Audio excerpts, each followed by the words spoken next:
Hi friends, this is Sairaz. Welcome to my channel Telugu Health and Beauty. ఈ రోజు వీడియోలో మనం share చేసుకోబోతున్నాం ఆఫ్టర్నూన్ డైట్ ప్లాన్ గురించి. సో మనం ఆల్రెడీ మార్నింగ్ డైట్ ప్లాన్ గురించి తెలుసుకున్నాం. సో ఈ రోజు వీడియోలో ఆఫ్టర్నూన్ డైట్ ప్లాన్ గురించి తెలుసుకుందాం. సో మనం ఆఫ్టర్నూన్ డైట్ ప్లాన్ కి వచ్చేస్తే మనం మార్నింగ్ టైం ఎక్కువ తీసుకోవాలి. ఆ తర్వాత ఆఫ్టర్నూన్ మార్నింగ్ కంటే కొంచెం తక్కువ తీసుకోవాలి. ఆ తర్వాత నైట్ టైం వచ్చేసి మధ్యాహ్నం కంటే కూడా నైట్ టైం ఇంకా చాలా తక్కువ తీసుకోవాలన్నమాట. సో మార్నింగ్ మాత్రం breakfast healthy and protein food and కొంచెం హెవీగా తీసుకునేట్లు చూడండి. ఓకే, అలాగే మనం ఆఫ్టర్నూన్ డైట్ వచ్చేసి ఒక సిస్టమాటిక్ వేలో తీసుకోవాలండి. సో ఆఫ్టర్నూన్ 1:30 లోపే మనకి లంచ్ అనేది ఫినిష్ అయిపోయేటట్టు చూసుకోవాలండి కంపల్సరీగా. సో నౌఏడేస్ అందరికీ చాలా బిజీ షెడ్యూల్డ్ అండి. ఎవరు కూడా ఖాళీగా ఉండరు, వాళ్ళ పనుల్లో బిజీ అయిపోయి ఉంటారు. కాబట్టి అందరూ ఏం చేస్తున్నారంటే మధ్యాహ్నం భోజనం చేయాల్సిన టైంలో టిఫిన్ చేయడం, స్నాక్స్ తినాల్సిన టైంలో లంచ్ చేయడం, సో ఇలాగ టైమింగ్ అనేది మెయింటైన్ చేయలేకపోతున్నారు. సో అలా చేయటం వల్ల మనలో గ్యాస్ట్రిక్ ప్రాబ్లమ్స్ అనేవి ఎక్కువైపోతూ ఉంటాయి. అలాగే మనం కరెక్ట్ టైంకి ఫుడ్ తీసుకోకపోవటం వల్ల డైజెస్టివ్ ప్రాబ్లమ్స్ అనేవి ఎక్కువైపోతూ ఉంటాయి.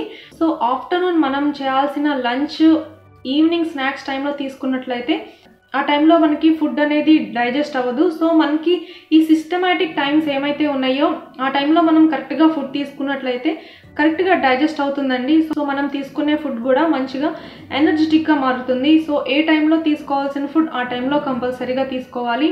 బ్రేక్ఫాస్ట్ టైంలో బ్రేక్ఫాస్ట్ తీసుకోండి, లంచ్ టైంలో లంచ్, అలాగే స్నాక్స్ టైంలో స్నాక్స్ మాత్రమే తీసుకోవాలి, అంతేగాని ఫుడ్ తినకూడదు ఎక్కువగా.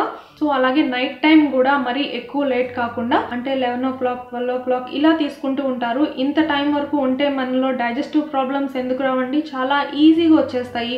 అలాగే గ్యాస్ట్రిక్ ప్రాబ్లమ్స్ వచ్చేస్తాయి. వీటన్నిటి వల్లే మనలో గ్యాస్ట్రిక్ ప్రాబ్లమ్స్ అనేవి ఎక్కువైపోతున్నాయి. సో కరెక్ట్గా తీసుకోండి. లంచ్ అనేది 1:30 లోపే మనం ఫినిష్ చేసేయాలి. సో డైట్ ప్లాన్ చేసే వాళ్ళు ఏం చేస్తారంటే లంచ్ చేసే 1 hour ముందు యాపిల్ సైడర్ వెనిగర్ని తీసుకోండి 1 glass. యాపిల్ సైడర్ వల్ల చాలా యూజెస్ ఉన్నాయి. అవేంటో నేను ఆల్రెడీ ఒక వీడియోలో క్లియర్గా చెప్పాను. సో ఆ వీడియో కానీ మీరు చూడకపోతే ఒకసారి చూడండి. దాని బెనిఫిట్స్ ఏమేమి ఉన్నాయో అవి మొత్తం ఆ వీడియోలో చెప్పాను. అలాగే ఎలాంటి యాపిల్ సైడర్ వెనిగర్ని వాడాలి, మనం వెయిట్ లాస్ అవ్వాలి అన్నా, మన హెల్త్ ఇంకా ఇంప్రూవ్ అవ్వాలి అన్నా ఎలాంటి యాపిల్ సైడర్ వెనిగర్ని వాడాలి అని చెప్పి క్లియర్గా మెన్షన్ చేశాను. ఆ వీడియో కానీ మీరు చూడకపోతే కింద డిస్క్రిప్షన్లో పెడతాను. సో తప్పకుండా చూడండి. సో యాపిల్ సైడర్ వెనిగర్ ఎలా తీసుకోవాలో తెలుసు కదా. 1 glass ఆఫ్ వాటర్లో 2 spoons యాపిల్ సైడర్ వెనిగర్ని వేసి మిక్స్ చేసి మనం లంచ్ చేసే 1 hour ముందు ఈ ఏసీవిని తీసుకున్నట్లయితే డైజెస్టివ్ ప్రాబ్లమ్స్ అన్నీ కూడా పోతాయి. అలాగే మనం తిన్న ఫుడ్ చక్కగా డైజెషన్ అవుతుంది. సో వెయిట్ లాస్ అవడానికి చాలా ఛాన్సెస్ ఉన్నాయి. కాబట్టి లంచ్ చేసే 1 hour ముందు ఈ యాపిల్ సైడర్ వెనిగర్ని తీసుకోండి. ఆ తర్వాత లంచ్ చేసేయచ్చు. సో ఇంకొంచెం స్ట్రిక్ట్గా డైట్ ప్లాన్ చేసేవాళ్ళు, ఇంకా ఫాస్ట్గా వెయిట్ లాస్ అవ్వాలి అనుకునే వాళ్ళు, ఇంకా ఓవర్ వెయిట్ ఉన్న వాళ్ళు ఏం చేస్తారంటే లంచ్ చేసే 1 hour ముందు యాపిల్ సైడర్ వెనిగర్ని తీసుకుంటారు కదా. దాని తర్వాత లంచ్ చేసే 15 minutes ముందు 1 యాపిల్ని తీసుకోండి. సో యాపిల్ ఏం చేస్తుందంటే మనలో క్రేవింగ్స్ని తగ్గిస్తుందండి. 1 యాపిల్ తీసుకోవటం వల్ల మన స్టమక్ ఆల్మోస్ట్ ఆల్ నిండిపోయిన ఫీలింగ్ వచ్చేస్తుంది, మనలో ఆకలిని తగ్గించేస్తుంది. సో అలాంటప్పుడు మనం ఫుడ్ అనేది చాలా తక్కువ తీసుకోగలుగుతాము. సో ఇది one of the best tip అని చెప్పుకోవచ్చండి. ఎందుకంటే చాలా మంది అడుగుతున్నారు, మేము వెయిట్ లాస్ అవ్వాలి అనుకుంటున్నాము, డైట్ చేస్తున్నాం కానీ ఆకలి మాత్రం తగ్గట్లేదు, ఆ తినే విషయాన్ని దగ్గరకు వచ్చేస్తే మాత్రం చాలా ఎక్కువ తినేసేయాలనిపిస్తుంది అని చెప్పంటున్నారు. సో ఇది one of the best tip అండి. ఈ యాపిల్ అనేది మనం ఒక్కటి తీసుకోగానే స్టమక్ ఫుల్ అయిపోయిందన్న ఫీలింగ్ వస్తుంది. కాబట్టి తర్వాత మనం ఫుడ్ అనేది ఆటోమేటిక్గా తక్కువ తీసుకోగలుగుతాము.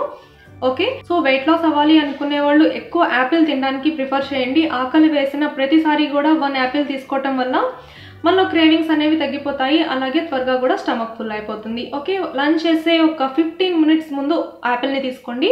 ఆ తర్వాత లంచ్ సెక్షన్కి వచ్చేద్దాం. సో ఫస్ట్ మనం లంచ్ చేయడానికి కొన్ని టిప్స్ ఫాలో అవుదామండి. ఫస్ట్ మనం ఒక స్మాల్ ప్లేట్ని చూస్ చేసుకోండి. ఎందుకంటే మనం బిగ్ ప్లేట్ కానీ చూస్ చేసుకున్నట్లయితే దాంట్లో ఐటమ్స్ కూడా ఎక్కువ పట్టేస్తాయి. అందులో మనం డైట్ చేయాలి అనుకుంటాం కాబట్టి కొంచెం రైస్ అందులో పెట్టుకోగానే అమ్మో చాలా తక్కువ తినేస్తున్నాం అనే ఫీలింగ్ ఎక్కువగా ఉంటుంది. సో అలా కాకుండా మనం చిన్న ప్లేట్ కానీ చూస్ చేసుకున్నట్లయితే దాంట్లో మనం కొంచెం రైస్ అయినా సరే మనకి ప్లేట్ చాలా ఫుల్గా ఉన్నట్లు అనిపిస్తుంది. కాబట్టి మనకి సెల్ఫ్ సాటిస్ఫాక్షన్గా ఉంటుంది ఎక్కువగానే తింటున్నామని. సో ఇదొక స్మాల్ టిప్ అండి. సో ఫస్ట్ మనం లంచ్కి ఎలాంటి ఫుడ్ ప్రిఫర్ చేసుకోవాలి అంటే 2 పుల్కాస్ తీసుకోండి. అందులో curry, chicken curry or paneer curry or mushroom curries ఇలాంటివన్నీ ప్రిఫర్ చేయండి. సో నాన్ వెజ్ తినే వాళ్ళకైతే చికెన్ ఉంది, ఫిష్ ఉంది, ఇలాంటివన్నీ మంచి ఫుడ్ ఉన్నాయి. కానీ ఈ వెజిటేరియన్స్కి అయితే ఏమున్నాయి అని చెప్పి చాలా మందికి డౌట్ వస్తుందండి. వెజిటేరియన్స్కి ఎందుకులే, పన్నీర్ ఉంది, మష్రూమ్స్ ఉంది, క్యాప్సికమ్ ఉంది, ఇలాంటివన్నీ మంచి ప్రోటీన్ ఉన్న ఫుడ్ అండి. సో మనకి ప్రోటీన్ ఫుడ్ మీద బేసిక్ నాలెడ్జ్ ఉంటే చాలండి. డాక్టర్స్కి ఉన్నంత నాలెడ్జ్ మనకేం ఉండాల్సిన అవసరం లేదు. జస్ట్ మనకి ఆ ఫుడ్లో, ఆ వెజిటేబుల్లో అన్ని ప్రోటీన్స్ ఉన్నాయి, ఆ ఫుడ్లో అన్ని ప్రోటీన్స్ ఉన్నాయి అని చెప్పి బేసిక్ నాలెడ్జ్ ఉంటే చాలు. సో మనకి గూగుల్లో సెర్చ్ చేసినా సరే ఏ వెజిటేబుల్లో ఎన్ని ప్రోటీన్స్ ఉన్నాయని చెప్పి మనకి లిస్ట్ వచ్చేస్తుంది. ఓకే, ఆల్రెడీ నేను కొన్ని ఐటమ్స్ మీద వీడియో కూడా చేశాను, కావాలి అనుకునే వాళ్ళు వాచ్ చేయండి. సో బేసిక్ నాలెడ్జ్ సరిపోతుంది. సో మనం ఫుడ్ తిన్న ప్రతిసారి కూడా ఈ ఫుడ్లో ఇంత ప్రోటీన్స్ ఉన్నాయి, ఇంత ప్రోటీన్ ఫుడ్ని మనం తీసుకుంటున్నాము, సో ఏ వెజిటేబుల్స్లో, ఏ ఫ్రూట్స్లో మనకి ప్రోటీన్స్ ఉన్నాయి అని చెప్పి మినిమం నాలెడ్జ్ ఉంటే చాలు. ఓకే, ఆ తర్వాత 1 కప్ ఆఫ్ బ్రౌన్ రైస్ని తీసుకోండి. వైట్ రైస్ని ఫుల్ ఆఫ్ అవాయిడ్ చేసేయండి. బ్రౌన్ రైస్ని 1 కప్ తీసుకోండి. సో ఆ రైస్లోకి పప్పు తీసుకోండి, లేకపోతే సాంబార్ తీసుకోండి, అలాగే ఆకుకూర పప్పు ఎక్కువ తీసుకుంటూ ఉండండి. సో ఏ పప్పు అయినా సరే పర్లేదు. 1 కప్ ఆఫ్ దాల్ తీసుకోండి. సో అందులో చాలా మందికి నెయ్యి వేసుకునే అలవాటు ఉంటుంది. సో ఏం పర్లేదు, 1 స్పూన్ నెయ్యి వేసుకొని తినచ్చండి. సో నెయ్యి అనేది మంచి ఫ్యాటేనండి, మంచి కొలెస్ట్రాల్ వస్తుంది. సో అది ఎక్కువగా తీసుకుంటే డేంజర్, కానీ 1 స్పూన్ ఆర్ 2 స్పూన్స్ తీసుకోవచ్చండి పర్ డేలో. సో ప్రాబ్లం ఏమీ లేదు. సో నెయ్యి తినాలి అనుకునే వాళ్ళు హ్యాపీగా 1 స్పూన్ నెయ్యి వేసుకొని తినేసేయండి. సో నెక్స్ట్ వచ్చేసి కర్డ్ రైస్ అండి. కర్డ్ రైస్ కూడా ఎలా తింటారు అంటే సాల్ట్ లేకుండా తీసుకోండి ఎక్కువగా, లేకపోతే అసలు కర్డ్ రైస్ తినకుండా ఒక హాఫ్ అన్ అవర్ 1 అవర్ తర్వాత 1 గ్లాస్ ఆఫ్ బటర్ మిల్క్ని తీసుకోండి. సో బటర్ మిల్క్ కూడా ఎలా తీసుకోవాలి అంటే దానికి ఒక ప్రాసెస్ ఉందండి. సో అలా తీసుకుంటేనే మనం వెయిట్ లాస్ అవడానికి ఛాన్సెస్ ఉన్నాయి. సో ఆల్రెడీ నేను ఒక వీడియోలో చెప్పాను బటర్ మిల్క్ ఎలా చేసుకొని తాగడం వల్ల మనం వెయిట్ లాస్ అవ్వచ్చు అని చెప్పి. కావాలి అనుకునే వాళ్ళు ఆ వీడియోని ఒకసారి చెక్ చేయండి. సో కర్డ్ రైస్ తినకుండా 1 అవర్ తర్వాత బటర్ మిల్క్ తీసుకోండి, చాలా మంచిది వెయిట్ లాస్ అవ్వడానికి. చాలా మంది ఏం చేస్తుంటారంటే కర్డ్ రైస్ లో బనానా యాడ్ చేసుకొని తింటారు, అలాగే సమ్మర్ సీజన్ లో మ్యాంగోస్ ని యాడ్ చేసుకొని తింటారు. సో అలా ఎప్పటికి కూడా తినమాకండి. అలా తింటే మీ ఫ్యాట్ డబుల్ అయిపోతుంది. తినాలి అనుకుంటే దేనికి దాన్ని సపరేట్ గా తినండి, కానీ రెండింటిని కంబైన్ చేసి మాత్రం ఎప్పుడు తినకండి. కర్డ్ అంటే కర్డ్ లోనే తినండి, ఆ తర్వాత బనానాని తీసుకోండి. రెండింటిని మిక్స్ చేసి మాత్రం అస్సలు తీసుకోవద్దు, ఫ్యాట్ గెయిన్ అయిపోతుంది. సో ఈ టిప్ వచ్చేసి సన్నగా ఎవరైతే ఉంటారో వాళ్ళకి బాగా యూస్ఫుల్ గా ఉంటుంది. ఓకే, వెయిట్ లాస్ అవ్వాలి అనుకునే వాళ్ళు మాత్రం అస్సలు అలా తినద్దు. సో ఆఫ్టర్నూన్ ఫుడ్ అనేది ఇలా తీసుకోండి, చాలా లైట్ గా ఉండాలి. బ్రౌన్ రైస్ తీసుకోండి, అందులో మనం దాల్ ఎక్కువ యాడ్ చేసుకోవచ్చు. సో మనం కర్రీతో ఎప్పుడైతే ఎక్కువ తిన్నామో ఆటోమేటిక్ గా మనకి స్టమక్ ఫుల్ అయిపోయిన ఫీలింగ్ వస్తుంది. కాబట్టి రైస్ తక్కువ తీసుకోండి, పప్పు ఎక్కువగా తీసుకుంటూ ఉండండి. అలాగే 2 పుల్కాస్ తీసుకున్నాము, అందులో కర్రీ ఎక్కువగా తీసుకుంటూ ఉండండి. సో ఆటోమేటిక్గా స్టమక్ ఫుల్ అయిపోతుంది. సో ఆ తర్వాత ఏం చేస్తారంటే కర్డ్ రైస్ తినండి, లేకపోతే బటర్ మిల్క్ తాగండి. అక్కడ వరకైతే లంచ్ ఫినిష్ అయిపోతుంది. సో రోజు ఒకేలాగా తినటం కుదరదు కాబట్టి మనకి వెరైటీ కర్రీస్ చాలా ఉన్నాయి. సో రోజుకొక కర్రీతో మనం తిన్నట్లయితే మనకి డైట్ చేసామన్న ఫీలింగ్ కూడా ఉండదు. సో ఎందుకంటే మనకి డైట్లో చాలా మంచి ఫుడ్ ఉన్నాయి, ఎన్వీలో చాలా మంచి ఫుడ్స్ ఉన్నాయి, అలాగే వెజిటేరియన్స్లో కూడా చాలా టేస్టీ ఫుడ్స్ ఉన్నాయి. కాబట్టి ఇలాంటి ఫుడ్స్ మనం తినటం వల్ల వెయిట్ లాస్ అవడానికి ఛాన్సెస్ ఉంటుంది. అలాగే మనం డైట్ చేస్తున్నాము అనే ఫీలింగ్ కూడా ఉండదు. ఏం చేస్తారంటే కొంచెం క్వాంటిటీ అనేది తగ్గించి తీసుకోండి మామూలుగా తినేదానికంటే. నెక్స్ట్ తెలుసుకోవాల్సింది ఏంటంటే మధ్యాహ్నం లంచ్ చేసేసిన తర్వాత చాలా మందికి నిద్రపోయే అలవాటు ఉంటుందండి. సో 1 అవర్కి నిద్రపోతారు, లేకపోతే లంచ్ చేసిన హాఫ్ అన్ అవర్కి నిద్రపోతుంటారు. సో అలా నిద్రపోయే వాళ్ళలో స్టమక్ ఫ్యాట్ ఎక్కువగా ఉంటుంది, అలాగే బాడీ ఫ్యాట్ కూడా చాలా వచ్చేస్తుంది. సో లంచ్ చేసిన తర్వాత ఒక 2 or 2.5 అవర్స్ తర్వాత మనం నిద్రపోవాలండి. అది కూడా 1 అవర్ మాత్రమే నిద్రపోవాలి, అంతకు మించి కూడా ఎక్కువ నిద్రపోకూడదు. ఓకే, సో మనం తిన్న ఫుడ్ మొత్తం డైజెషన్ సరిగ్గా అవ్వక అది ఫ్యాట్ లాగా మారిపోతుంది, మన బాడీకి ఎనర్జీ కూడా రాదు. సో ఎవరు కూడా లంచ్ చేశాక నిద్రపోవద్దు. ఆ తర్వాత 4 o'clock or 5 o'clockకి చాలా మందికి టీ తాగే అలవాటు ఉంటుందండి. సో అలాగా టీ తాగే అలవాటు ఉన్న వాళ్ళు ఏంటంటే మ్యాక్సిమం టీ అవాయిడ్ చేసేయడానికే ట్రై చేసేయండి. ఎలాంటి టీ తాగుతారంటే గ్రీన్ టీ తాగండి, లేకపోతే బుల్లెట్ ప్రూఫ్ కాఫీ తాగండి. ఇలాంటివి తాగటం వల్ల వెయిట్ లాస్ అవుతాము. అలాగే లేదు అసలు టీ తాగాల్సిందే కంపల్సరీగా, మేము టీ లేకుండా ఉండలేము అనుకునే వాళ్ళు ఏం చేస్తారు అంటే షుగర్ లేకుండా తాగండి టీ, షుగర్లెస్ టీని తాగండి. డికాషన్ కొద్దిగా ఎక్కువ యాడ్ చేయండి. మిల్క్ అనేది చాలా పలుచగా ఉండాలండి.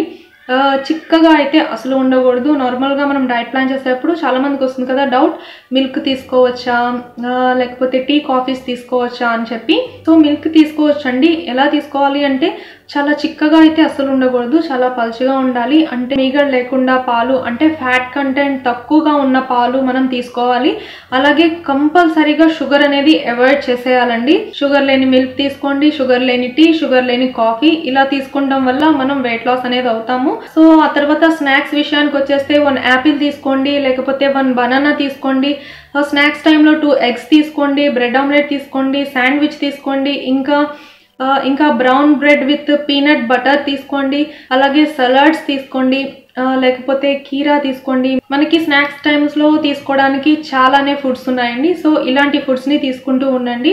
సో చాలా మంది ఎలా ఉంటారంటే మనం డైట్ చేసేస్తున్నాము, చాలా తక్కువ తింటున్నాము, మనకి నీరసం వచ్చేస్తుంది, ఆకలి వేసేస్తుంది, చాలా తక్కువ తింటున్నాం అనే ఫీలింగ్ వాళ్ళ మైండ్లో ఎక్కువ అయిపోతుంది. సో మనం ఆకలి వేస్తుంది అని ఒక 3-4 టైమ్స్ అనుకుంటే నిజంగానే మనకి ఆకలి వేస్తుంది అనే ఫీలింగ్ వచ్చేస్తుంది. సో ఫస్ట్ ఆఫ్ ఆల్ ఆ ఫీలింగ్ ని అవాయిడ్ చేయండి. ఆకలి వేసిన ప్రతిసారి కూడా వెళ్ళి ఏదో ఒకటి తినేసేయకుండా ఫస్ట్ ఏం చేస్తారంటే 1 గ్లాస్ వాటర్ తాగండి. సో వాటర్ తాగాక కూడా కొంచెం సేపటికి ఆకలిగా అనిపిస్తే అప్పుడు ఏదో ఒక ఫుడ్ తీసుకోండి. సో దీనికి బెస్ట్ ఎగ్జాంపుల్ ఏంటో మీరే అబ్జర్వ్ చేసుకోండి. అప్పుడు దాకా మీరు ఏదైనా బాగా పనిలో లీనం అయిపోయినప్పుడు, బాగా బిజీ షెడ్యూల్గా ఉన్నప్పుడు మనలో ఆకలి అనేది మనకి ఆకలిగా అనిపించదు. సో అలాంటి టైంలో మిమ్మల్ని ఎవరైనా వచ్చి ఇంత టైం అయింది మీరు ఇంకా తినలేదా, ఏంటి ఇంకా ఆకలిగా లేదా అన్నప్పుడు ఆ తర్వాత నుంచి మీకు ఆకలి వేయటం మొదలవుతుంది. ఎందుకంటే అప్పుడు అనుకుంటాం నిజంగానే చాలా టైం అయింది కదా, ఇప్పటివరకు నాకు ఆకలి లేదేంటి అని చెప్పి ఎప్పుడైతే మన మైండ్లో ఆ థాట్ వచ్చిందో అప్పటి నుంచి కూడా మనకి ఆకలి వేయటం మొదలవుతుంది. సో మీలో ఇది చాలా మంది అబ్జర్వ్ చేసే ఉంటారు. కాబట్టి ఈ చిన్న టిప్ అనేది ఫాలో అవ్వండి. సో తెలుసుకున్నారు కదా లంచ్ ఎలా చేయాలో, తర్వాత స్నాక్స్ ఎలా తీసుకోవాలో. సో వీటన్నిటికంటే ఫస్ట్ మనలో సెల్ఫ్ కంట్రోలింగ్ అనేది ఇంపార్టెంట్ అండి. సో మనం ఏదైనా ఫుడ్ చూడగానే దానికి టెంప్ట్ అయిపోయి వెంటనే తినేస్తూ ఉంటాము. సో డైట్ ప్లాన్లో ఉన్నప్పుడు మాత్రం ఎప్పుడూ అలా చేయకండి. సో మనం డైట్లో ఉన్నప్పుడు చీటింగ్ డేస్ అనేవి చాలా తక్కువ ఉండాలండి. మ్యాక్సిమం అసలు లేకుండానే చూసుకోండి. ఎందుకంటే మనలో అంత సెల్ఫ్ కంట్రోల్ ఉండాలి. సో మాక్సిమం అవాయిడ్ చేసేయండి. మీరు ఒక 3 months కానీ డైట్ ప్లాన్ చేయాలి అని చెప్పి ఫిక్స్ అయితే ఆ 3 monthsలో కూడా 1 or 2 చీటింగ్ డేస్ తప్ప అంతకు మించి కూడా ఎక్కువ ఉండకూడదు. చీటింగ్ డేస్ ఎక్కువైనాయి అంటే మీరు వెయిట్ లాస్ అవ్వటం కూడా చాలా ఎక్కువ డేస్ తీసుకుంటుంది. పర్ఫెక్ట్ గా చేస్తే చాలా తక్కువ డేస్ లోనే వెయిట్ లాస్ అయిపోతారు. ఓకే, ఈ వీడియో మీకు చాలా యూస్ఫుల్ అనుకుంటున్నాను. నచ్చితే లైక్ చేయండి, షేర్ చేయండి, అలాగే సబ్స్క్రైబ్ చేయండి. ఇంకేమైనా డౌట్స్ ఉంటే కామెంట్ సెక్షన్ లో కామెంట్ చేయండి. నెక్స్ట్ వీడియోతో మళ్ళీ కలుసుకుందాం. Thank you for watching this video.